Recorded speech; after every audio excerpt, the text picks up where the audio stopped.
Assalamualaikum warahmatullahi wabarakatuh. Halo guys, kembali lagi di podcast Mecit, Max dan Cina.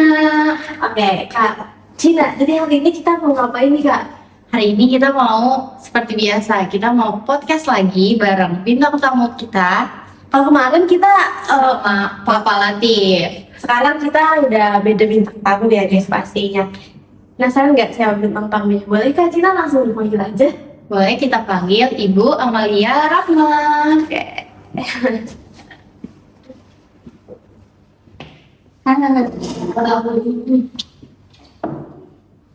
Oke, Ibu boleh diperkenalkan diri dulu Ibu. Ya, kayak aku Amalia Rahma, aku dosen di kampus kita juga, tapi sekarang lagi diamanahkan untuk fokusnya di prodi bisnis digital. Gitu.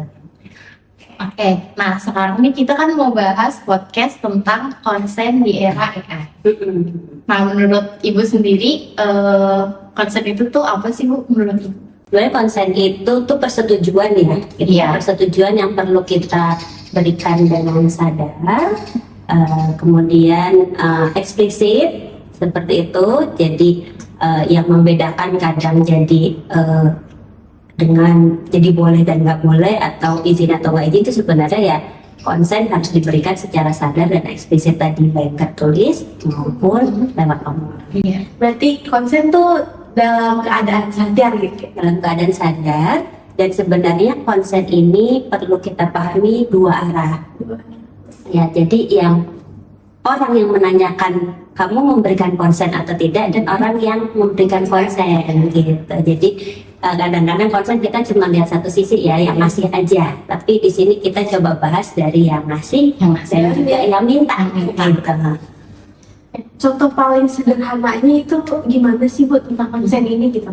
Paling gampangnya ya kalau kita gini-gini, walaupun ini nggak biasa, sebenarnya kayak kita lagi foto atau lagi podcast kayak gini, Iya. sebelum boleh tayang di mana gitu, sebenarnya semua pihak yang ada di dalam videonya harus ditanya dulu. Harus setuju, harus setuju, Boleh nggak di-upload dan dilihat rame-rame kayak gitu misal. Dan tidak boleh ada unsur paksaan juga ya Bu? Jadi misalkan boleh direkam, tapi yang boleh lihat live ini aja ya, live iman aja ya gitu. Ya yang minta nggak boleh ya gitu ya kayak Harus gitu. minta Harus mana? kayak gitu. Karena zaman sekarang juga banyak yang disalahgunakan gitu loh Bu. Ada. Jadi makanya kita harus lebih bisa mengartikan konten ini gimana gitu biar lebih hati-hati lagi gitu ya ke depannya. Nah, tapi kalau kondisinya orang itu diam, menurut Ibu itu bisa dianggap konsen atau bukan? Kebanyakan orang mengiyakan ya, jadi oh dia diam aja, nggak komplain, nggak apa, tapi kan sebenarnya enggak gitu ya. Sebenarnya itu kayak diam sama dengan setuju itu kan bukan Iya. gitu. Nah, tapi cuman bukan di kita ya, sebenarnya ya dimanapun ketika ada orang diam nggak komplain, kita merasa oh udah baik-baik aja gitu. Makanya kembali ke definisi konsen tadi. Konsen itu sebenarnya apa ya gitu ya. Ini mungkin saya cerita sedikit meluas ya. Iya. Jadi sebenarnya ketika mempelajari tentang aturan PPKS, teman-teman tahu PPKS yang ada bidang atau instansi atau organisasi kecil di dalam kampus fokusnya untuk penanganan kekerasan seksual seperti ya kekerasan aja juga, kekerasan seksual juga. Iya. Ketika saya baca aturannya, kenapa pemerintah memberikan aturan ini, terus gimana sih membedakan kasus yang iya dan yang tidak, karena kasusnya kebanyakan kan sepasang gitu ya, pacaran dan lain, atau kadang-kadang suami istri dan lain-lain kan sebenarnya kadang-kadang kejadiannya apa sih yang membedakan yang kemudian masuk kasus atau masuk hal kriminal atau tidak adalah konsen. Ternyata ketika kita tarik ulur sebenarnya apa sih yang membedakan konsen, jadi dia memberikan izin atau tidak. Jadi bukan karena relasi dia suami istri jadi boleh, bukan karena pacaran nggak perlu izin jadi boleh, atau mungkin paling gampangnya teman dekat gitu ya, teman dekat oh udahlah pasti boleh gitu, enggak gitu ya. Jadi saya baru belajar juga oh ternyata konsen itu ya izin, dan yang ngasih izin harus ngomong ya boleh gitu kayak gitu, atau ngangguk atau apa ya, cuman ada pertanyaan, ada jawaban kayak gitu sebenarnya. karena suami istri pun harus butuh persetujuan ya Bu, gitu. Untuk ya kan kalau kekerasan kan sebenarnya nggak ada yang setuju di kekerasan gitu ya. Iya. Cuman intinya tidak hanya suami istri tadi paling gampangnya antara kekerasan seksual dan lain-lain gitu ya. Cuman mungkin sederhananya kadang saya melihat hal-hal yang terkait konsen ini justru banyak kejadian di orang terdekat kan gitu, teman dekat ngebocorin foto gitu ya, atau dulu sebelum zaman digital kita pinjam bukunya nggak dikembaliin kan kayak ya udah sih orang temen aja gitu, padahal yang temennya diam aja gitu, cuman kayak gitu kan gitu. Kok nggak dikembaliin? Iya, cuman kan kayak ngapain sih dia masalahnya kan sebenarnya gitu. Nah itu kayaknya culture sih, kita biasa seperti itu, biasa diam, biasa nggak ngomong. Tapi ya alhamdulillah sih kita jadi tahu ya dari istilah konsen ini gitu. Jadi makasih loh teman-teman angkat soal konsen gitu ya, biar teman-teman yang lain terutama yang perempuan tahu oh ada loh konsep ini gitu. Nah untuk teman-teman juga ya, jadi kalau misalnya kalian gak setuju nih, nah kalian Bilang harus aja. jangan diem, Jangan karena diem. orang tuh mengartikannya kalau diem tuh kadang ya udah sih dia aja diem aja gitu. Nah padahal tuh nggak gitu. Walaupun kitanya ngebatin. Makanya harus disuarakan aja ya kalau kalian gak setuju. Berarti tanggapan Bu Ami tentang konsen di era AI sekarang tuh gimana? Kalau di era AI? Sebenarnya AI-nya sendiri kan tidak minta konsen. Iya. Jadi AI itu mengambil data atau mengolah data yang udah kita berikan quote and quote konsennya ke pihak lain gitu kan. Kita memberikan ke Google, memberikan ke saya nggak tahu ya, saya tuh kadang-kadang semi curiga ini WhatsApp tuh direkam apa tidak sebenarnya terenkripsi ya. Cuman kok kayaknya setiap ngobrol apa gitu ada aja iklan atau apa gitu, kita nggak tahu ya. Cuman ke mungkin yang lebih publik lagi TikTok, Instagram kan sebenarnya semua yang kita upload itu tombol kita upload itu kan tombol yang mereka aktifkan sebagai konsen ya, walaupun nggak ada centangnya cuma pas awal kayak gitu. Secara tidak tertulis. Tidak tertulis, cuman ada tindakan yang mengiyakan kan, ya kayak kita mengangguk, ini tuh pencet kayak gitu ya. Jadi tapi sendiri setahu saya dia tidak minta izin karena dia mengambil data yang sifatnya sudah publik, sudah kita kasih. Jadi kita udah kasih nih, misalnya saya kasih data ke Pak Latif gitu ya terus teman-teman Mas dan Cida mau pakai bilang ke Pak Latif, udah sih pakai aja, orang gua kasih ke aku kayak gitu sih gitu. Jadi yang saya pahami AI itu belajar dari apa yang sudah ada atau sudah disampaikan oleh kita dengan konsen kita di publik. Jadi kayak kita nggak bisa marah gitu loh.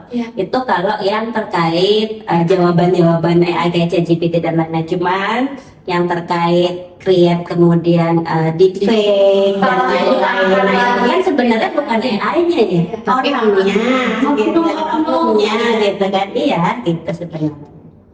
Jadi ya kalau misalkan dari AI-nya tuh dia emang publikasinya dari kita gitu. Iya dia pinter sih menurut aku gitu ya. Jadi yang salah yang ngasih sebenarnya. Ini kan prinsipnya AI Google, kenapa Google makin presisi, terus kenapa kita belanja di e-commerce iklannya muncul terus yang sesuai keinginan kita, itu kan sebenarnya salah kita gitu. Kita memberikan data sekedar kesukaan kita dengan jelasnya gitu sehingga mereka pakai gitu. Sebenarnya sih itu sih. Jadi konsen oke, mereka minta izin, cuman kan minta izin ini tricky ya, ada yang di awal, ada yang dia udah cerita sih mereka, pokoknya kamu klik kamu udah kasih konsen gitu. Cuman yang kadang-kadang memang konsen perlu dua arah. Kalau perusahaan pasti paham, kitanya sebagai pengguna atau sebagai pemberi konsen kayaknya yang masih perlu banyak belajar deh, kapan iya dan kapan tidak. Karena kadang tuh iya aja gitu tanpa apa sih bahasanya kayaknya gitu, tanpa pikir panjang lagi. Kalau kita klik ini nanti bisa dipakai gini. Dan yang paling aku belum, kita males ya baca ya kalau itu next jangan gitu biasanya ya. Cuman saya tuh pernah belajar tentang ini kasusnya kasus finance ya. Itu yang tertulis, lembar tertulis kan mungkin teman-teman kalau jajan atau di mana atau di kafe baru atau di restoran kadang-kadang diminta, atau kadang jalan di mall terus Kak ini ada diskon 20% tapi nanti isi membership or apa gitu ya. Kayak gitu kan, itu minimal kita kasih nomor HP sama email kan kayak gitu. Itu kita udah memberikan konsen tanpa tahu di dalam kertasnya itu di satu klausulnya biasanya ada Anda memberikan izin untuk kami berbagi data dengan pihak ketiga atau pihak yang terafiliasi. Itu bisa luas banget masalahnya. Jadi kita cuma ngasih konsen ke satu orang Tapi dia pakainya bebas lebar kemanapun, karena semua yang terafiliasi dengan kami atau semua yang atau pihak ketiga siapapun yang berhubungan dengan si perusahaan atau si resto itu boleh gitu. Jadi gak cuma satu misalkan gitu ya. padahal kita yang tanda tangan sebagai orang awam ya kita cuma taunya dipakai dia doang, udahlah paling adminnya biji yang tahu gitu. Bocor-bocor ke admin kedua gitu, ternyata kan ada biasanya ada entah di bawah, entah kecil, entah apa, biasanya pihak ketiga gitu. Karena yang pihak yang dimintanya karena malas baca kayak Malas terus diskonan gitu ya. Gitu. siapa sih Bu yang gak pengen diskon? Iya, itu biasanya menarik gitu sampai kita menyadari bahwa diskon itu jauh lebih kecil daripada data saya harganya kayak gitu. Itu ketika punya mindset itu barulah kita bisa nolak-nolakin. Ibu mau daftar member free loh? Enggak usah gitu, bisa kayak gitu. Nah, menurut Ibu tuh apakah konsen untuk diambil gambar itu sama dengan konsen untuk diolah AI?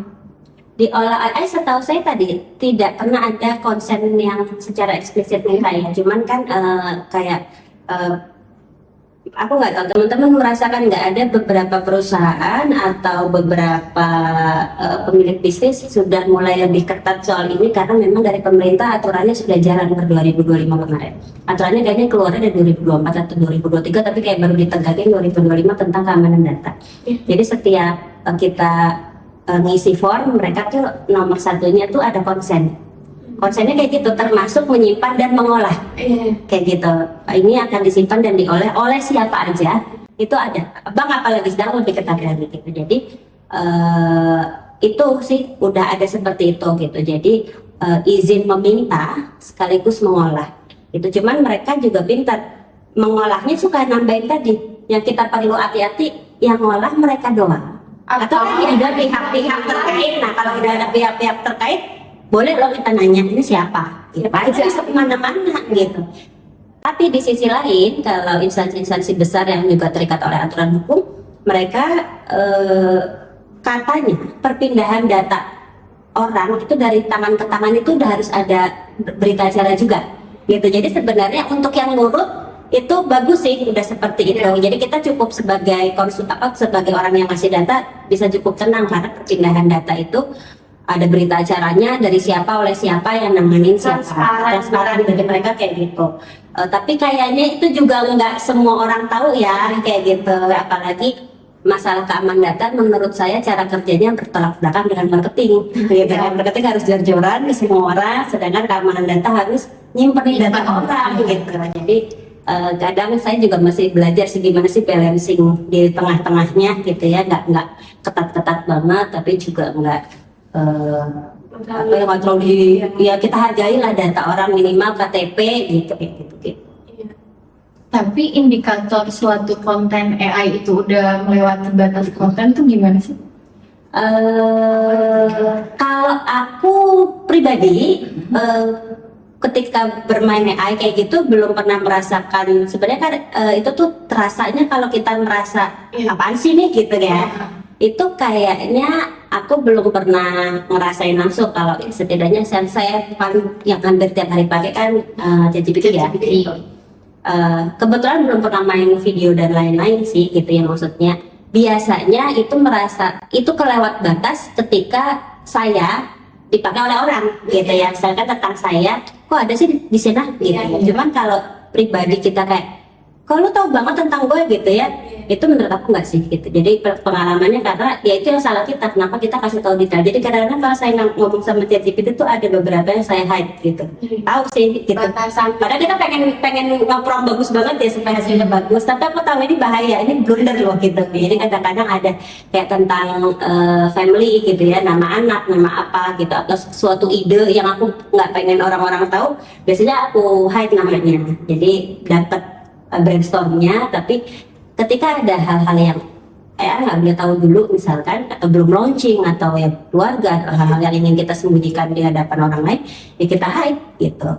Itu lebih ke kalau chat based, saya nyebutnya text based generative AI gitu ya, untuk Gemini, ChatGPT, Meta dan lain-lain itu saya nyebutnya seperti itu kayaknya salah kitanya deh yang pakai. Kalau kita sampai kok ngeri gitu ya.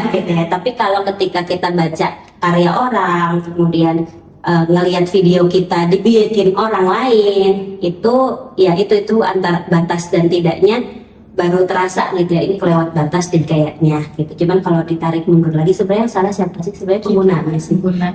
Jadi emang dari penggunanya ya yang harus ngasih batasan juga sama AI. Betul, karena kan sebenarnya organisasi besar kita tuh cenderung lebih safe ngasih data ke Google, Facebook ya, walaupun ya di luar skandal penjualan data dan lain-lain. Mereka itu kan terikat hukum. Mereka bisa dituntut untuk kalau ada penyebaran data gitu. Dan pasti mereka bikin hukum itu juga udah di layer.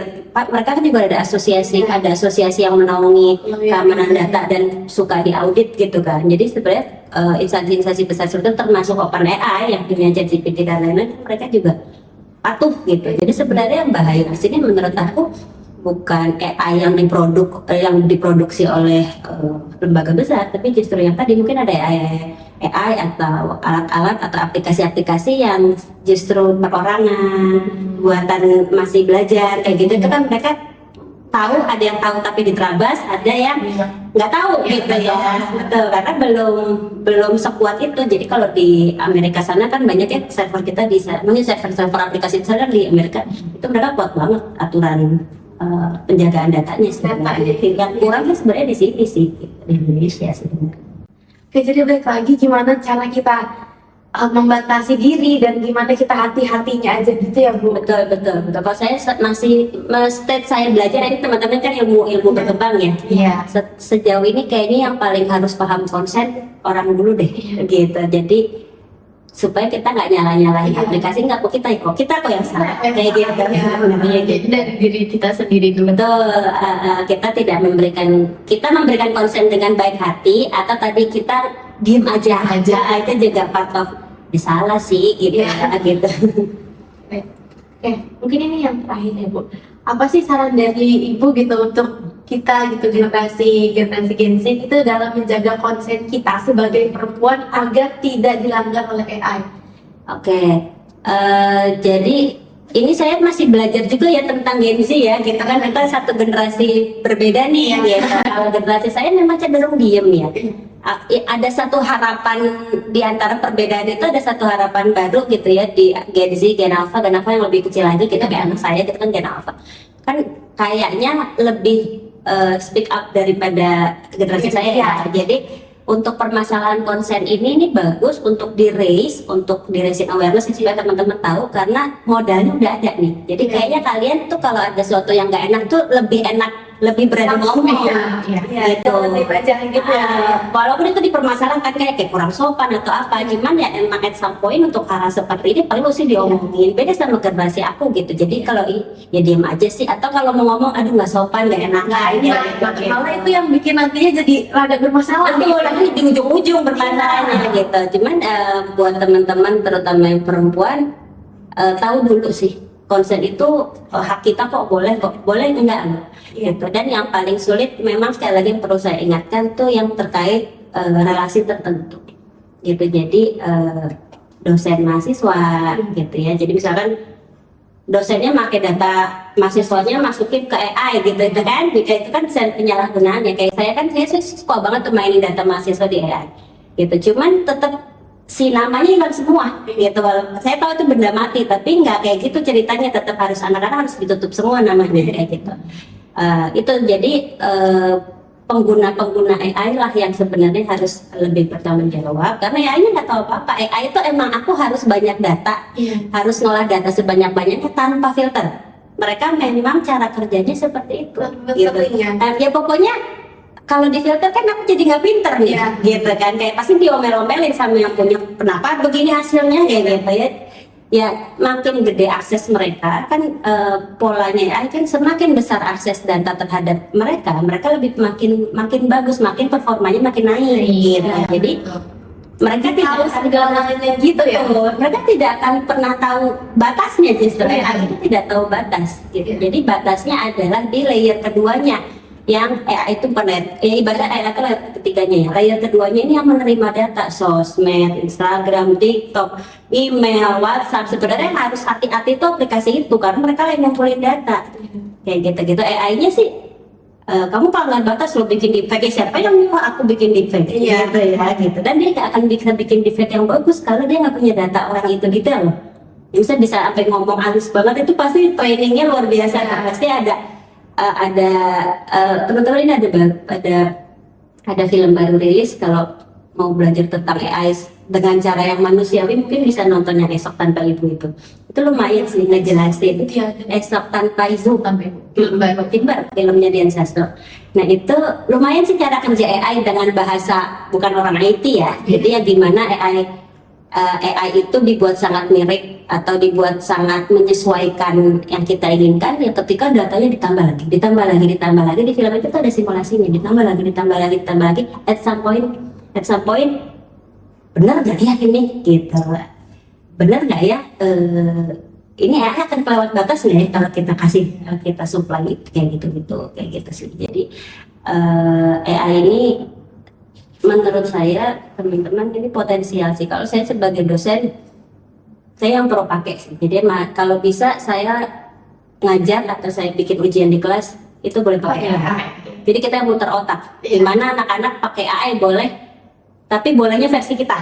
Gitu. Makanya kayak dipersulit banget. Tapi kita juga sulit gitu. Susah loh bikin ujian yang anaknya boleh pakai AI, tapi jawabannya nggak boleh AI banget. Gitu kan itu kan susah ya. Iya. Jadi walaupun anaknya ini kok susah sih, saya selalu bilang kalau kalian susah, aku tuh lebih susah, gitu ya. Gitu kan, gitu. Yang bikin salah mikir kayak gitu. Jadi supaya teman-teman tahu dulu AI itu potensinya besar untuk belajar dan lain-lain. Tapi sayangnya belum banyak yang kayak gini-gini. Yang teman-teman ngasih konsennya hati-hati loh ya, teman-teman. AI-nya kalau dosennya ngelarang emang nggak boleh. Karena kayak gitu tuh. Kayaknya kita cuma ada itu di semester 1 ya gitu. Nah itu tuh menurut aku perlu sih kayak ada yang ngulang. Ya mungkin kan podcast ini alhamdulillah ya, tapi kan ini sifatnya non formal kan. Kalau ditonton, kalau enggak gitu kan. Gitu. Ya jadi ada baiknya ya kita semakin memperbesar dampak sih. Jadi kalau teman-teman udah tahu tentang konsen, ya kalau bisa kita kasih tahu orang dan saling menjaga sih menurut aku. Kadang-kadang kitanya lupa, karena aku sering banget ingetin mahasiswa tentang aku tuh pernah ngupload KTP loh ke story. Iya, NIK bukan KTP. Sampai diingetin alumni. Kalau secara sengaja itu Lupa, nggak sadar. Yang ngingetin alumni yang tahu. Aku pernah ngajarin nggak boleh ya upload NIK ke Instagram. Untung 10 orang yang pertama lihat itu dia. Langsung japri, ibu yakin itu dia upload. Emang kenapa ada nikahnya? Emang iya? Iya, coba baca gitu. Oh iya, kita kira nomor-nomor biasa gitu. Jadi kayaknya kalau teman-teman sekarang nih Max dan Cina tahu gitu konsen. Ya ingetin aja terus temennya gitu. Karena at some point kan teman-teman lupa. Terus butuh ada yang ngingetin gitu. Tapi misalkan kayak yang minta tuh dosen terdekat, misalnya Paratif atau saya minta dong foto yang tadi gitu, tapi aku posting, aduh dosen aku yang minta posting gitu, boleh nggak? Sebenarnya yang perlu kita terus nggak apa-apa kok, tapi sampai jadi luwes itu kan perlu ya. Jadi kayak nggak apa-apa sih dibiasain. Kita juga buat speak up. Nanti kalau nggak selalu kita bisa ya, kadang ada saatnya nggak enak ya udah nggak enak dulu, tapi besok-besok kita coba lagi. Aku nggak boleh. Aku pernah kok ditolak beberapa mahasiswa, no hard feeling gitu. Jadi kayak boleh nggak aku minta TA ya? Boleh nggak aku minta TA-mu untuk aku kasih ke anakku? Gitu. Kan aku tuh pembimbingnya sama pengujinya kan tinggal kita email balik gitu kan? Ya merasa punya kan kita. Aku pernah ngerasain ada yang nolak gitu. Nggak mau Bu. Aku nunggu dia cuma mau nge-share TA-nya kalau udah jadi nggak boleh jadi file bank gitu. Nggak apa-apa ya Bu, iya nggak apa-apa gitu kan, itu namanya konsen. Iya betul. Dosen mahasiswa tujuan yang diminta ya. Dan aku tuh penguji dan pembimbing, menurut aku boleh aja gitu. Tapi bener sih, dan dia kasih tahu argumentasinya. Oh ya satu lagi soal konsen terhadap apapun ya, AI atau media digital apapun ya, kita boleh lo kasih konsen plus argumentasi, supaya mungkin kebanyakan orang tuh masih hard feeling loh kita waktu gitu. Jadi ada penjelasannya. Biar nggak terlalu merasa saya ditolak banget nih. Teman dekat gitu ya, atau dosen mahasiswa dia nolak kan. Dan alasannya itu logis bagus. Belum sempurna atau takut temennya salah paham atau apa, karena nggak utuh ya. nggak sekarang ya Bu, oh iya boleh gitu. Makanya sekarang saya kalau mau nge-share TA angkatan misalkan teman-teman 2022 mau nge-share angkatan 2021 aku selalu izin dulu ke yang punya. Atau aku kemarin meriksa TA dapat 95 gitu ya, pengen aku share ke yang 60, boleh nggak gitu, dia dulu nggak gitu, oh boleh Bu.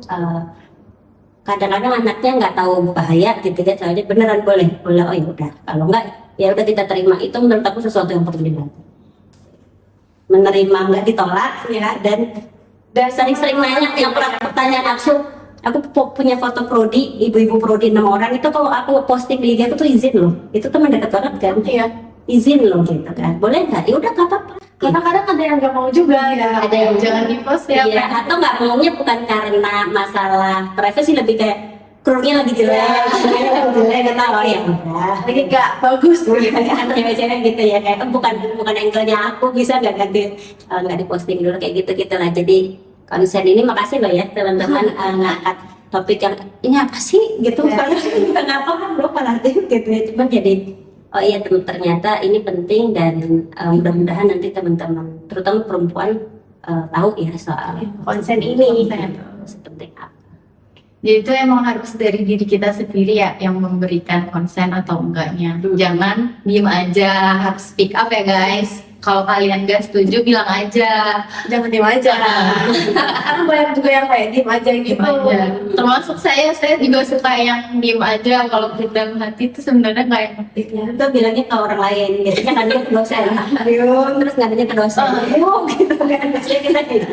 Kalian marahannya temen-temennya, ntar ngadunya biasanya ke orang berikutnya. Iya. Ya kalau pasti kayak gitu. Enak gitu ya. Betul. Kontennya ke yang lain.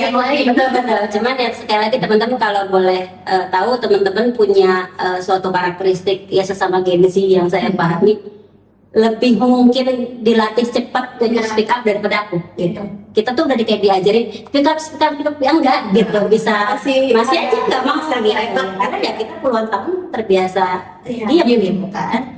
Culture-nya seperti itu, komplain itu salah gitu ya. Cuman Gen Z menurut aku kan punya modalnya, jadi kalau sekarang belum terbiasa ya nggak apa-apa, kayak dicobain pelan-pelan. Kalau Gen Alpha lebih nggak mikir lagi ya, lebih nggak mikir lagi.